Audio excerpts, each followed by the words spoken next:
Well, this is Radio Cairo. This is the world of info. We are here with you for 1 hour. My name is Dr. Amr Mabrouk. Dua Muhammad is at the control. And today we have the pleasure and honor to have with us His Excellency Ambassador Fumio Iway, the Ambassador of Japan to Egypt, a very seasoned diplomat who studied law in the Kyoto University and joined the diplomatic service of the Foreign Service of Japan in the 80s, and where he has studied here Arabic language in the AUC in the early 80s, and of course served his country in different places and countries. He served in New York and in Iraq, Saudi Arabia and Egypt, and he was later on the ambassador of Japan in Iraq and in Saudi Arabia, and now he's the ambassador in Egypt. A very active, seasoned diplomat who shares a great interest with us in Egypt, and a greater interest in the improvement of the Egyptian-Japanese relations.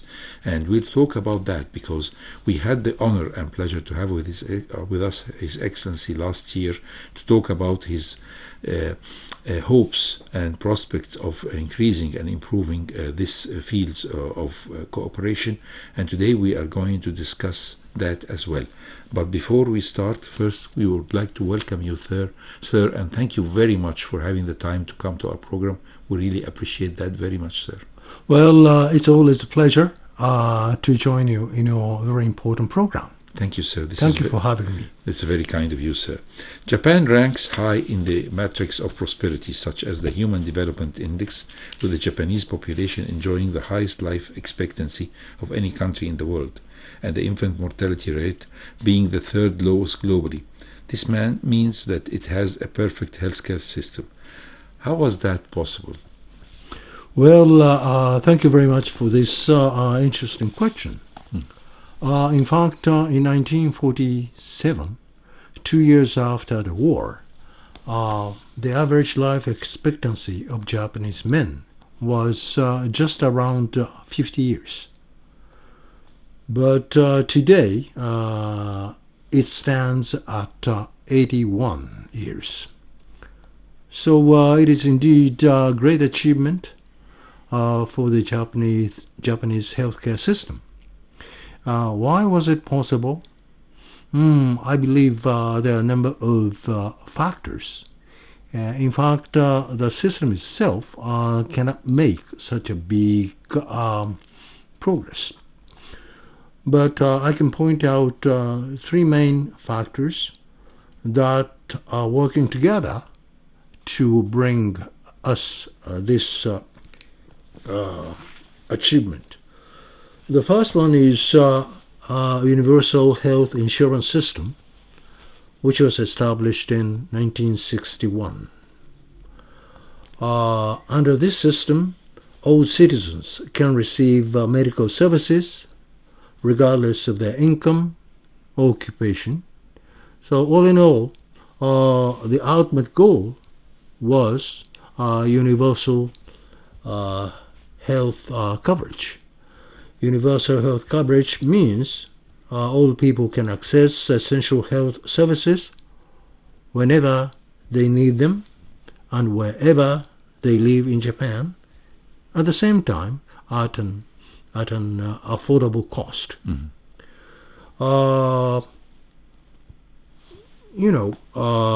In order for the health insurance to work, obviously premiums payment is needed. But in our system, half of the premium will be paid by the employer side, and the other half by the insurers. Of course, the question is whether they are self-employed. But in that case, 100% will be charged to insurers. But at the same time, when they have treatment, they need to make co-payment. But the rate is not high. Roughly well, it depends on their social classes and rich or poor and elderly and so on. But in general, 30% will be borne by the patient, the other by the insurance. Also, we have a program if the medical cost is too high, too expensive, even 30% of them. In that case, we have a special system which can cover quite a large portion of the treatment cost by the insurance or by the government side. That's number one. And number two is a notion of preventive medical care, health care. Companies are legally required to provide regular health checkups for their employees. And the self-employed can receive health screenings and health guidance through their local governments. So at least once a year, they have a kind of medical checkups so that they can detect their diseases at an earlier stage. In this context, we also have Mother and Child Health Handbook. It is another important example how this preventive medical our healthcare system works. This handbook handles the stage of pregnancy through early childhood, vaccination for the infant and so on. And indeed, this system received an international recognition so that Japan cooperates with so many countries, especially in African countries, to implement something like this. Yeah, that's right. The third point is a strong awareness among the Japanese public about the healthcare. Japan is quite famous for washoku, Japanese cuisine, and mostly that provides a balanced traditional diet. In addition to clean water and sanitation infrastructure and so on. So those things, all in all, makes the healthcare system works in Japan.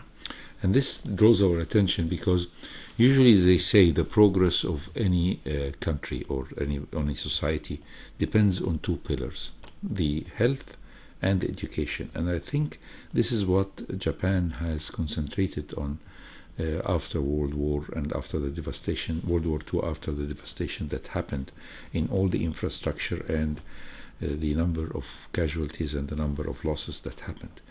The second pillar, if we may just as a sort of glimpse, talk about how the education has been the second pillar of promotion of the Japanese person or the people. The education program is there is the implemented education in the school up till 12 years of school, right? And then the university. So how the country is supporting the education? Well, Japanese education system started after Meiji Restoration. Universal education system.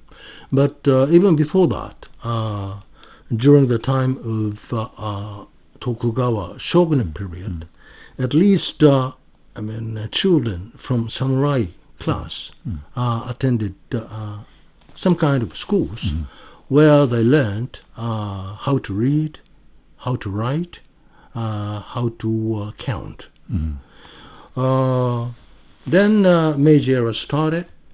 Then universal education system was introduced, regardless of their social classes, and rich and poor. All children were legally, or I should say, all parents legally obliged to send their children to school for their learning. And of course, compulsory education. Well, initial stage was just 6 years. 6 years, I mean, elementary school. But after the war, it was extended.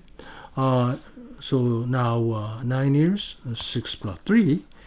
But actually, at this point of time, more than 95% or so are enrolled in high school, and more than 1/3, almost half of the students will be enrolled in the university level education. This definitely have changed very much the face of the economy improvement and things like that. So we'll go now to the main topic of our program, which is the Egyptian-Japanese relations. So after the break, stay tuned to us in Radio Cairo with His Excellency Ambassador Fumio Iway, the Ambassador of Japan to Egypt, talking about the friendly Egyptian-Japanese relations. So you're still listening to the World of Info, and today we have His Excellency Ambassador Fumio Iway, the Ambassador of Japan to Egypt, and we're talking about a very special relations that extends between Egypt and Japan. By the way, today Egypt is celebrating 200 years of the Foreign Service of Egypt, but in 1863 there was something else that happened. That is the start of the semi-official Japanese-Egyptian relations, when the first mission to Egypt, which were from the samurai, paid a visit to Egypt with the famous photo of the samurai in front of the pyramids and the Sphinx, where they examined the new technology of railroads and its impact on the economy of a developing nation. This remains still, sir, as a major milestone until now in this fraternal relation. Could you tell us more about this visit? Yes, of course. This samurai mission is very much special. They visited Egypt on their way to Europe. Why did they need to go there? Because they had a very important mission. That is to renegotiate unequal treaties Japanese government was compelled to complete with 5 powers. During that time, the era of imperialism, colonialism, Japan was detached from the trend because of its isolation policy for more than 250 years.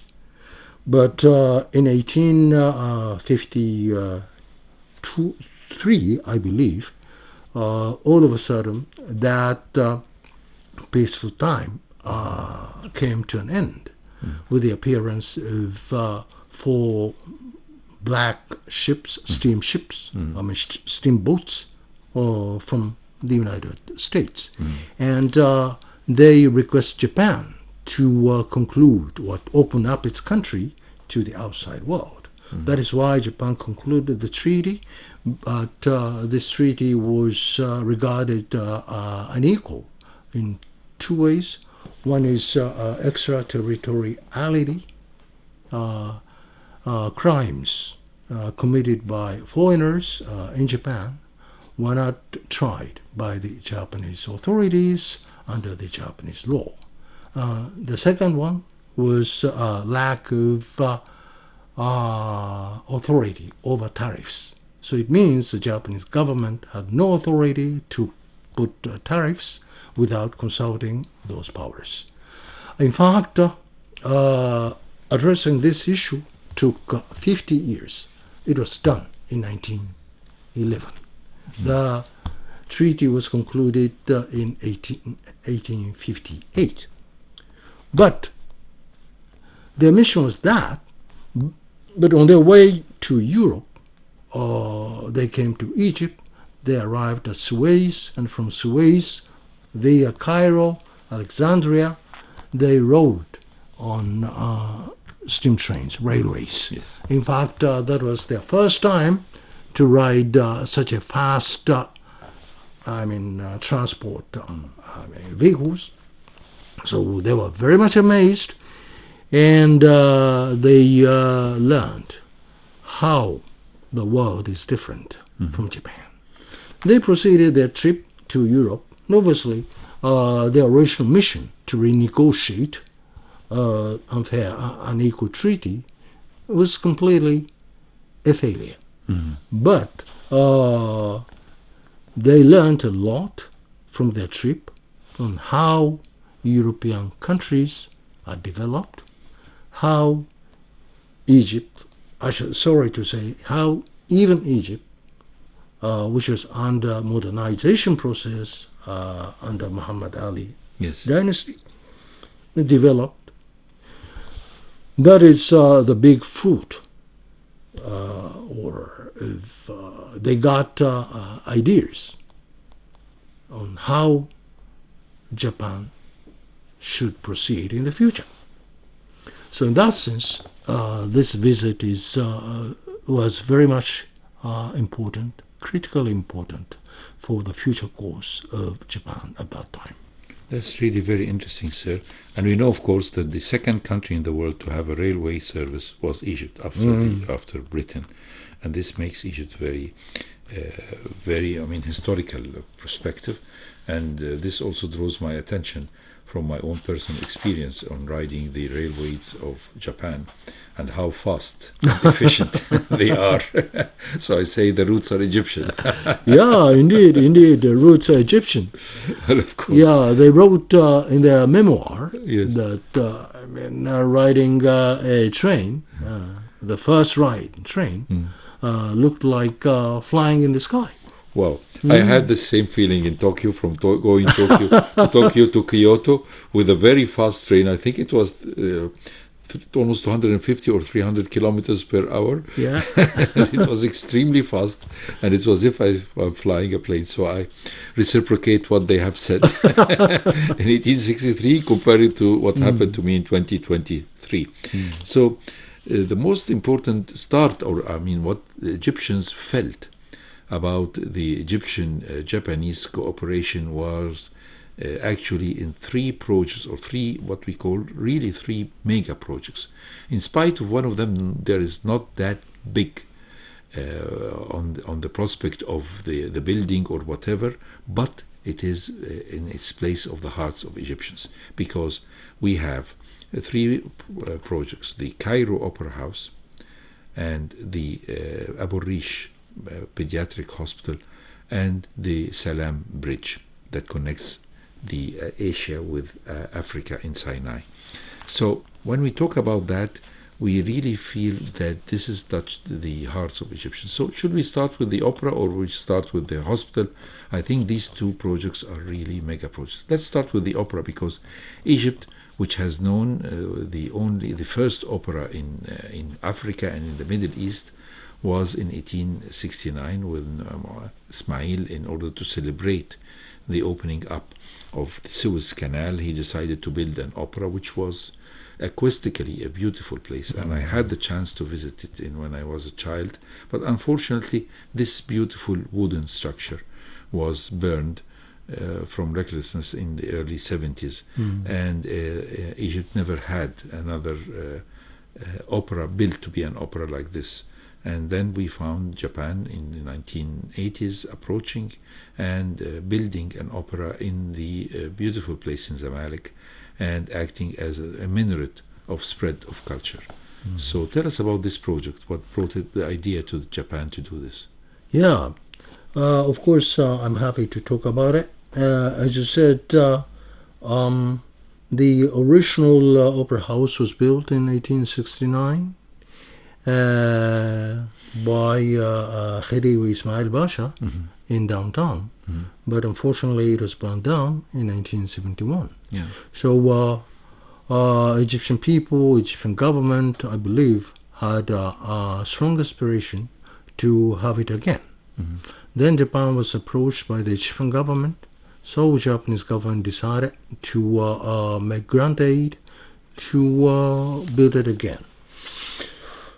The opera house was completed in October 1988, as far as I remember correctly, and the inaugural opening was made by Japanese traditional kabuki. Since then, the Opera House has been widely cherished as one of the central hubs for arts and culture in Cairo. And we are lucky enough to have such a facility. Whenever Japanese artists come, they are so kind to offer the place for them to perform.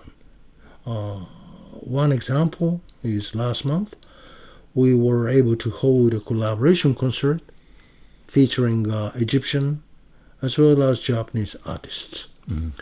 And as long as the Cairo Opera House is there, I'm proud, or I'm confident that it continues to serve as a place of exchange of cultures, not only between Japan and Egypt, but also Egypt and other countries as well.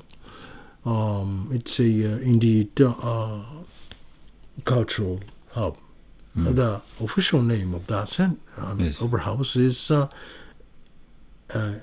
Education and Culture Center. Exactly, yes. And it's in the heart of Cairo. Yes. That makes it very special. The second important place, which is also very dear to me, is Abu Rish Hospital. Although I am a professor in Ain Shams University, and I feel a bit jealous that you have made a hospital in Cairo University, but it's still one of the very important places.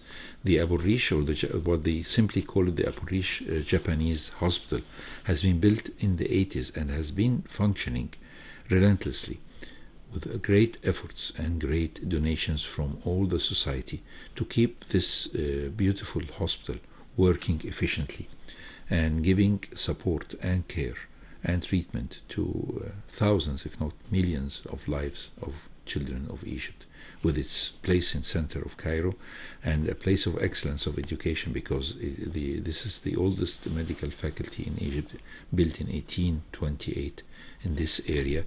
And to have such a sophisticated hospital built as a part of Cairo or Qasr al-Aini Medical School, this makes it very special. Tell us about this hospital and tell us about the relation that is still going between Japan and Egypt in this particular hospital. I believe that you are also doing a lot of renewal activities and renovations as well in the hospital itself, right, sir? Well, the first thing that I would like to emphasize is Japanese aid is solely based on close consultation with the Egyptian relevant authorities. That's the JICA, right, sir? Japanese side is JICA and the government, and the Egyptian side is Foreign Ministry or International Cooperation Ministry, now Foreign Ministry, as well as relevant line ministries. So Abu Rish Hospital, in this case, is the Ministry of Health and Population.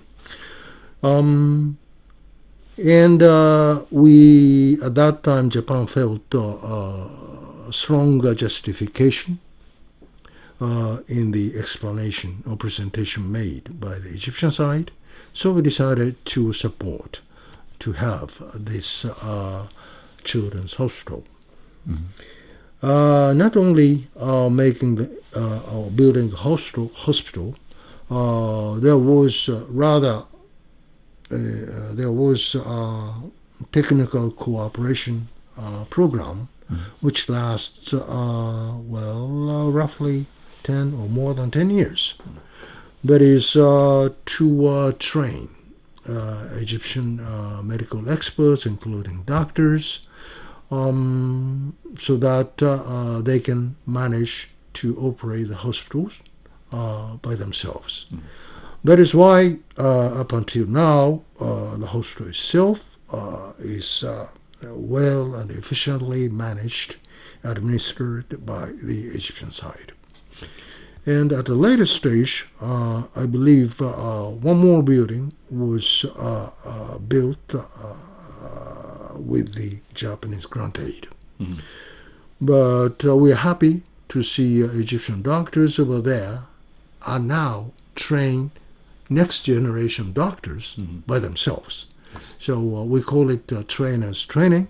So the mission was completed on the Japanese side.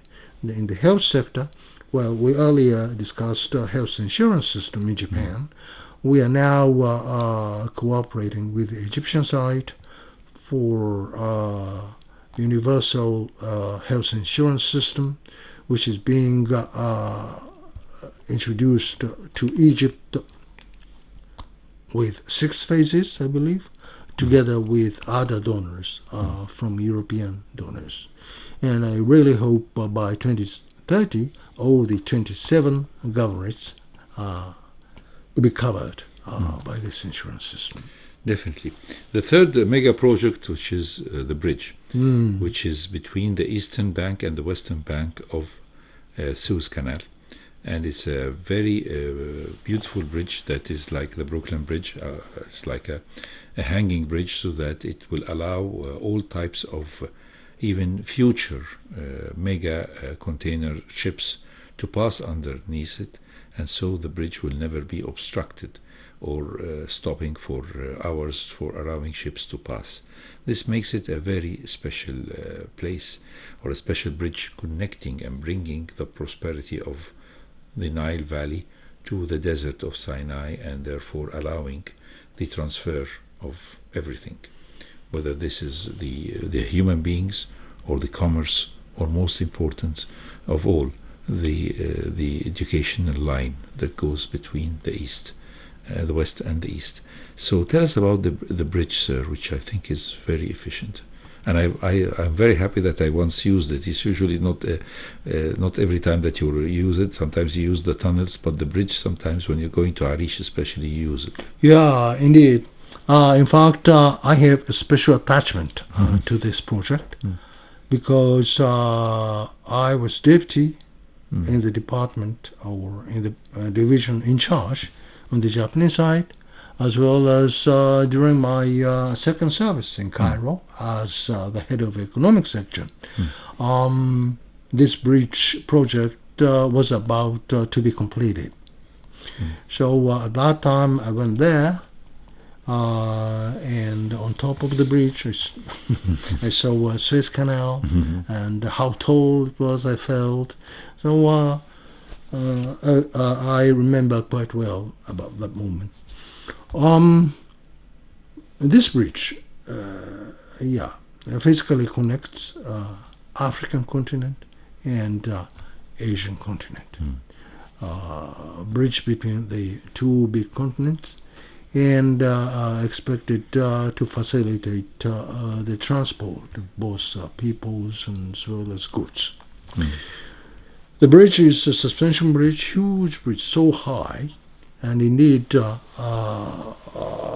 this bridge is one of the biggest granted projects Japan has had. Because it's so high, as you said, some ships needed to clear the bridge. If it's the clearance height is low, it can't be done. Currently, I think the bridge is closed, most probably for the maintenance. But in the past, during ISIS time, for security reasons, measures taken for a temporary closure. So the other prospect of cooperation I have seen is the Japanese university, which has been inaugurated in 2010. It's in Burj Al Arab. It's a university, or a technological university, aiming to transfer the technology education between Japan and Egypt. And I have seen this university thriving.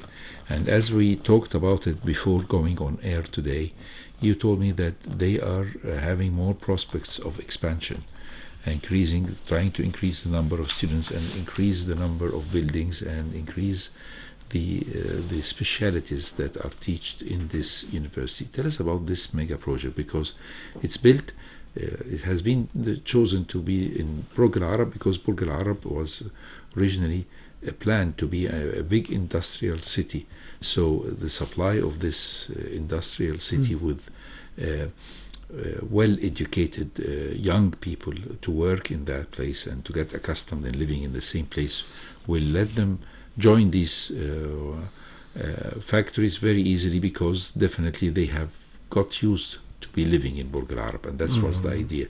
We could have easily chosen to build it in Cairo or in Alexandria, but to choose an industrial new city and to put in it university, this will encourage the graduates of this university to enroll in these mega projects or projects of factories. Tell us about this university, sir.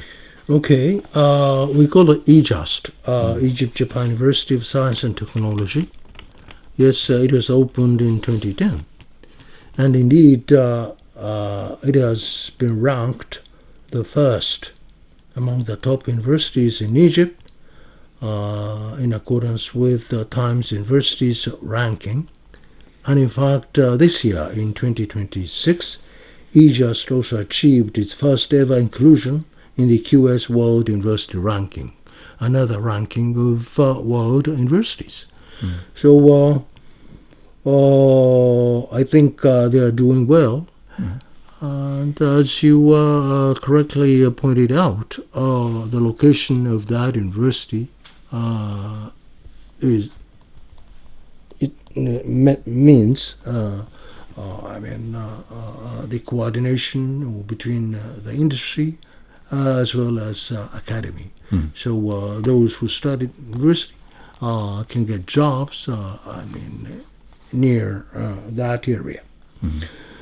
In fact, another development regarding EJUST is having African students in EJUST. It's a scholarship program, a joint scholarship program between Egypt and Japan. And in fact, currently how many? 30, 40 African students there. So it's a hub for trilateral cooperation for African development. Last August we organized TCAT 9, the 9th edition of Tokyo International Conference on African Development, where a networking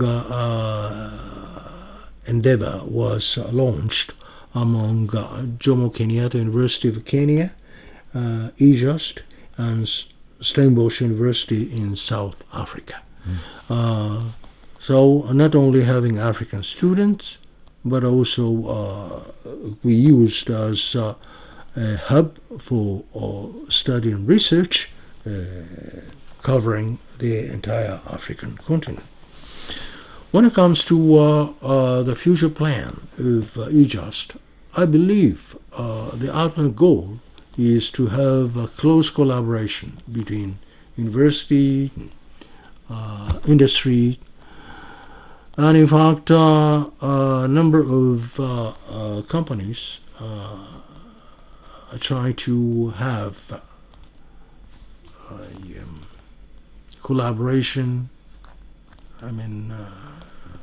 Coordination of the education, of what the market needs. In-house research, utilizing the facilities and manpower of EJUST.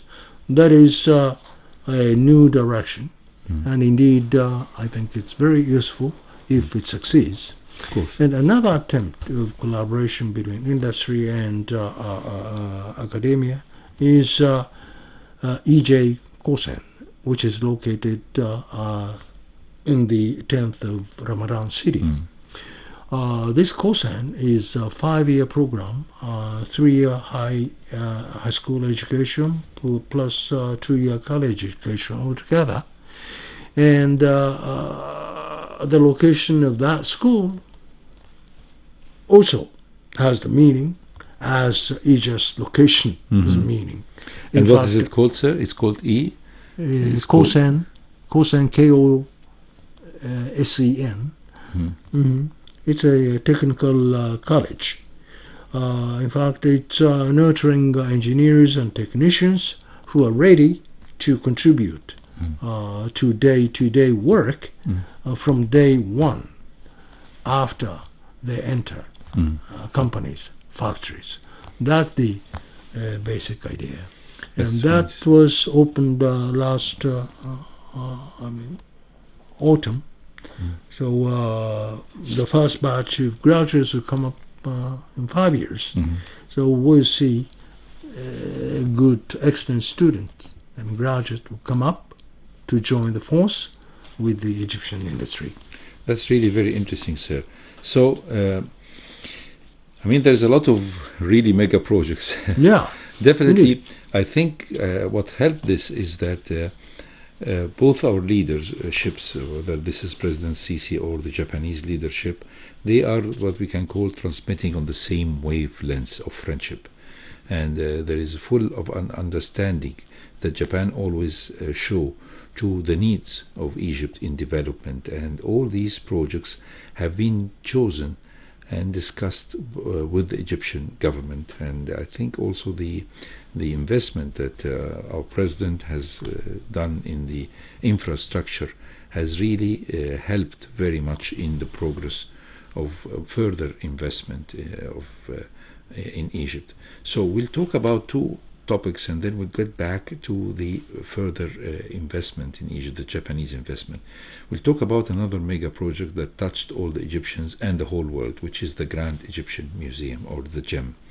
And I think that the simplifying word of gem is really very much fitting, because it's definitely a gem of great important jewel in the crown of civilization and history, to have such a beautiful museum. And the fact that it was built by Japan with a sort of a loan that is very long loan to be paid back, this gives us an idea of how Japan and Egypt are on the same grounds. They share the same grounds of cooperation. Tell us about the GEM, sir. Yes, indeed, as you pointed out, Japan contributed through a very concession loan to cover more than half of the total construction cost. But Japanese contribution is not only a financial contribution, but also for technical cooperation as well, technical assistance. We dispatched Japanese specialists to the GEM, also receiving Japanese experts. In restoration, right? Yeah, that's right. Transporting, preserving, restoration of artifacts exhibited there. And this cooperation will continue for some time, so that the management of the GEM is well on track. And generally speaking, the Japanese people, when they travel to Egypt, they never go to seashores. Yes. They would go to Vietnam or other seashores next that's to you, right. They go to Luxor, Aswan, Abu Simbel, other historic places. And now we have GEM, so obviously the GEM is a must-see place for them. And I believe, of course, the improvement of the infrastructure of the roads have helped the Japanese tourists to find easy access. As you were kindly enough talking to us about how the expansion of the roads off air, telling us about how the expansion of roads have really helped very much the transport of not only the citizens but also the tourists, so they can find their way easily, so they can do easily the pyramids and Saqqara and the GEM in the same vicinity of walking. And if they want to go to the Tahrir Square to see the old museum or the Islamic museum, they will have more smooth travel through the roads, or even next time, very soon in metros as well. That's what right. we're going to discuss. So this have helped very much to improve the Japanese number of tourists coming to Egypt, right, sir? Especially after the gym. Yeah, I really hope so. In fact,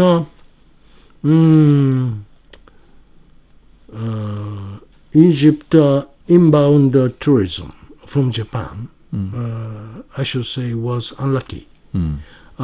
Once the number of Japanese tourists increased dramatically, so the highest peak was in year 2010. Yeah. Then the Arab Spring happened, and collapsed, and gradually coming up. Then COVID happened, so on. Yes. But anyhow, GEM indeed gives them It gives a big boost. Yes, indeed. So I really hope the number of Japanese tourists will increase in the very near future. So before we head for the future, we have to talk about the present of a new project, which has been very much emphasized by President Sisi with his visits to Japan and seeing the education, because we talked, that's why I insisted on bringing the subject of Japanese education, how education in schools is preparing the children for the future, whether they want to join the university, 1/3 of them do that, or the 2/3 that will have a good, well-established, decent secondary school education that will help them to find their way in the society as respectable and efficient citizens. So this brings us to the subject of the Japanese schools in Egypt. I know that the number of applicants for this school has pushed our president to say we need more of them. The project originally was 100 schools, and I think now the number is increasing, and the number of schools that want to change to the Japanese system are increasing. So tell us about this project, which is definitely a mega project. When I talk about this project, the first thing I want to do is to appreciate His Excellency President's strong leadership in materializing this we call EJS, Egypt Japan Schools. Indeed, it was President Sisi's visit to Japan in 2016 that served as the catalyst for the initiative. We now have Egypt-Japan Education Partnership, which was hammered out in 2016. And as far as the number of EJS is concerned, that stands now at 69. But from this fiscal, from next school year, the number will be a bit more than 100. Which is more than what was intended originally, because the original plans in 2016 or 2017 should have been only 100. So now, under the auspice of our president, he's asking more schools to be Japanese, right? In fact, the Egyptian side is telling us that they want to have 500 schools. And obviously, in order to keep the quality of the school, and as I said repeatedly in the previous projects, technical cooperation aspect is very much important. That is why we now have supervisors, as well as some Japanese teachers on the ground. And our burden in that respect would be heavier when the number of schools sharply increasing. So we are now discussing on how we can manage that challenge. Anyhow, you mentioned Japanese university, and we now have a Japanese secondary school. We have a Japanese footprint on early childhood development stage, and high school college level, that is Ije-kosen, so from early childhood education to postgraduate, we have Japanese footprints. And that is because the very emphasis the Egyptian government put on education as well as healthcare, both of them are investment in humans. That is quite important for the future development of Egyptian economy as well as the state of Egypt. Exactly. So when we talk about the investment, which is a nice word, investment in the human being, and investment in the human being should be in education and of course this prospects of cooperation in the field of the national health care system and health service system. And of course one of the prospects of which already is on the ground now, so we'll not consider it as one of the futures, which we're going to finish about the future progress, but let's talk as well about the fourth line of the metro, because this has it's a dream that comes true because it's extending towards the pyramids and the gem, and this will help the tourists who are living in downtown Cairo to easily access the pyramids and the gem, and of course Saqqara later on. So this will make them able to reach, and vice versa. If they are living in the pyramids area, they can reach the Islamic Museum and the Antikhana, or the old Egyptian museum in Tahrir Square, and vice versa. So tell us about this important line. Well, Japan is cooperating with the Egyptian side again through yen loan, the construction of Cairo Metro Line number 4. We are now at the first phase, mainly from Hadaiq al-Ashgar, crossing the River Nile. Then, I don't know, I remember the name of the station, but that portion is number 1. All in all, it has 17 stations, I believe. And the phase 2 and financing, who finances, has not been decided yet, but phase 2 would go to the eastern side, reaching near new capital. I believe the importance of that project is correctly articulated by your remarks. It's for the convenience of ordinary citizens who commute from various parts, I mean from east to west, from west to east, as well as tourists, foreign tourists, who can use that line to visit Gem, pyramids, and Sahara, as well as the line passed through for start, so it means Civilization Museum as well. Yes, Civilization Museum and Islamic Museum is quite near. Yes, indeed. This will make them reach the heart of Cairo, the Fatimid Cairo, if we might like to call it. So these are a lot of plans, and I think this could have never been fulfilled without the great mutual understanding between our leaderships. And the regular visits that a lot of ministers from Japan come and visit, and the access that you personally and the ministers of Japan have to our president. So every problem or every obstacle that can arise, you have always an access to solve it directly through the president's interference. So tell us about this special relation, sir. So you are always able to reach out and always find a solution for any problem that rises, right, sir? Well, I'm not sure. But Japan is in a good position. As I said, Japan has good access to the people in charge. So at least we can find somebody to be consulted with. Of course.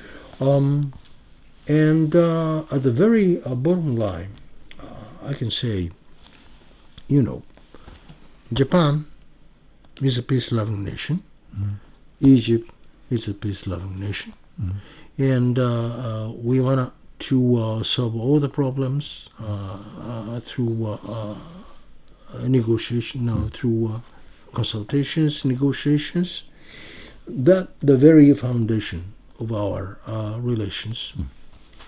And not only in the economic spheres, we also have collaboration in the political spheres and other spheres as well.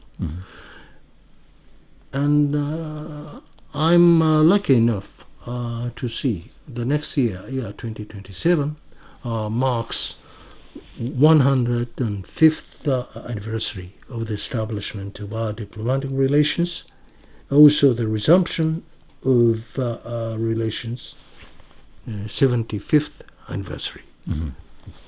This makes it a very especially. So we are bringing the future. So after the break, we'll talk about the future and the prospects of further improvement of our relations. So stay tuned to us with His Excellency Ambassador Fumio, Iway, the Ambassador of Japan to Cairo. So, too good to be true, but it is true.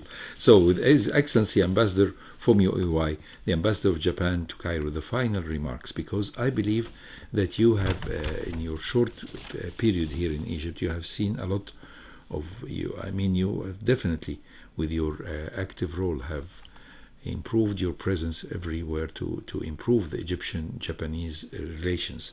So, tell us about the prospects of future cooperation. About investment, we didn't talk about the Japanese investment in Egypt, which I think we have markedly seen it, whether this is through the Arabi projects, which is back from the 60s, or from the car factories of Nissan in Egypt. What else are fields of cooperation in the investment and further investment with the improvement of the infrastructure, sir? Okay, since Japanese companies are focusing on manufacturing as well as renewable energy. Two Japanese companies have wind farms alongside the Red Sea. A sizable number of Japanese companies have factories in 10th of Ramadan or 6th October,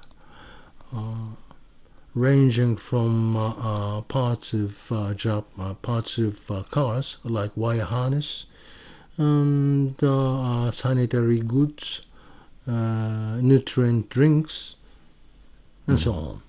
So indeed, they are doing good, and each Japanese company has their own success story in Egypt. Earlier this month, His Excellency Foreign Minister paid a visit to Japan officially. Though he stayed for just 2 days, he had more than 20 engagements, not only with the Japanese government, but also the private sector as well. And on that occasion... Because he's also the Minister of the International Cooperation. Exactly. So he's a very... yes, having two hats. It's a huge, responsibility. And on that occasion, His Excellency Minister Abdulati, Mr. Badr, and his Japanese counterpart, Minister Motegi, signed documents that gives the real framework of Japan-Egypt strategic partnership, which was agreed upon in year 2023. And even without that framework, since I came as ambassador in November 2024, virtually every month we have exchange of mutual visits at the ministerial level.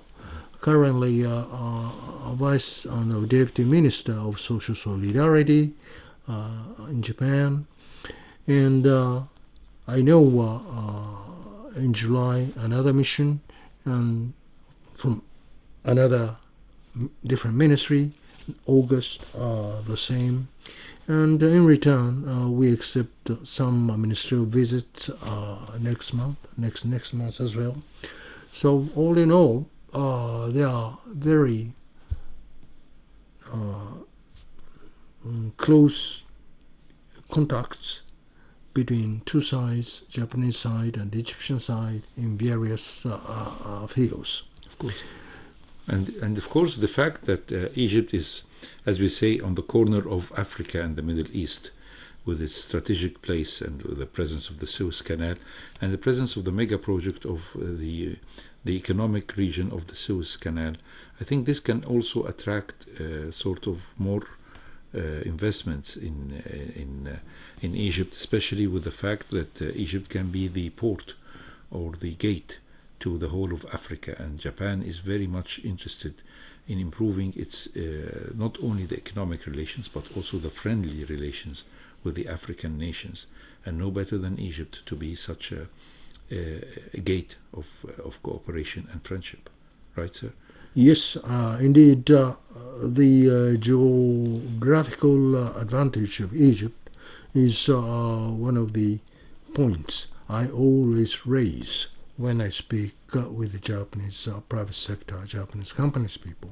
And indeed, late August, there will be another big business conference involving a number of Middle Eastern countries, including Egypt, as well as Japanese business representatives. Where is that? Here in Cairo or in Japan? It's in Europe. Okay. Mm-hmm. Well, so there will be a beauty contest of ambassadors to various Arab countries. Well, actually, sir, this is very kind of you to share with us all this wealth of information and to talk with us about how fraternal is the relation between Japan and Egypt, which we really appreciate and feel that Japan is not like the Egyptians would say another planet. No, Japan is a country in the world that has a lot of footsteps and food posts, if we may use, good ones with well intentions in Egypt, and this makes Japan so close to Egypt. Your Excellency Ambassador Fumio Iway, before we leave, may I first thank you very much for your presence in our program, and may you promise us to come back again to our program to tell us more about the super Egyptian-Japanese relations. Yes, of course, I'm quite happy to come back again and to update the listeners. Thank you. Thank you very much, sir. And by this we come to the end of our program. My name is Dr. Amr Mabrouk. Taha Muhammad was at the control. This was The World of Info. Stay tuned always to Radio Cairo, and we promise to come the same time, same station next week. Have a marvelous weekend.